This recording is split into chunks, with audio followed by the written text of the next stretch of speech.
Seorang sekretaris mengetuk pintu, lalu memberitahu sang bos bahwa sopir baru telah datang dan akan mulai bekerja. Namun, saat sopir baru itu melihat kalung yang dikenakan oleh bosnya, ia terkejut. Kalung itu persis sama dengan miliknya. Ia pun mencoba mengingat masa lalunya. Ternyata, waktu kecil, pria itu dan sang bos adalah sahabat dekat. Saat itu, sang gadis berpamitan pergi ke kota dan berjanji akan menikah dengannya setelah mereka sukses. Setelah menyampaikan hal itu, sang sekretaris langsung pergi bersama sopir baru tersebut. Kemudian, saat berada di lokasi proyek pembangunan, sang bos sedang menelepon sekretarisnya dan menyuruh sopir untuk segera datang. Namun, tiba-tiba pria itu sudah berdiri di sampingnya. Setelah itu, mereka pun langsung pergi bersama. Beberapa jam kemudian, sang bos telah selesai dengan urusannya. Namun, ia sangat terkejut saat melihat sopirnya masih berada di tempat itu. Ia pun menghampirinya dan bertanya, "Kenapa kau masih di sini?" Pria itu hanya menjawab, "Tidak apa-apa, aku cuma tidak mau bos kenapa-kenapa." Setelah itu, mereka berdua masuk ke dalam mobil. Kemudian saat berada di dalam kantor, pria itu masuk ke ruang sang bos. Ia melihat si bos tertidur di kursinya. Melihatnya seperti itu,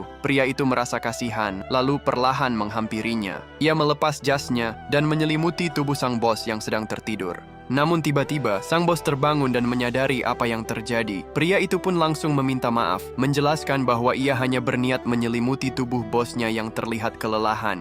Sang bos pun tidak mempermasalahkan hal itu dan langsung menanyakan asal-usul pria tersebut. Saat pria itu menjawab, sang bos tampak sangat terkejut lalu langsung bertanya apakah pria itu pernah melihat kalung giok seperti yang dikenakannya. Namun pria itu justru menggeleng dan berkata bahwa ia tidak pernah melihat kalung seperti itu sebelumnya. Setelah itu, pria tersebut keluar dari ruangan. Saat tiba di depan pintu, ia diam sejenak lalu mengeluarkan kalung giok miliknya yang tampak persis seperti milik sang bos. Namun tiba-tiba, seorang asisten datang dan tanpa sengaja melihat kalung itu. Pria itu pun segera pergi, sementara sang asisten langsung masuk ke ruangan bos. Ia memberitahu sang bos bahwa pria yang menjadi sopirnya sekarang adalah orang yang selama ini dicari oleh sang bos. Mendengar hal itu, sang bos sangat terkejut dan segera berlari mengejar pria tersebut. Begitu tiba di bawah, ia langsung memanggilnya dan bertanya, "Kenapa kamu tidak mengenaliku?" Pria itu menjawab, "Aku hanya merasa tidak pantas untukmu. Aku hanyalah seorang sopir, sementara kamu adalah seorang bos." Mendengar jawaban itu, sang bos menatapnya dan berkata,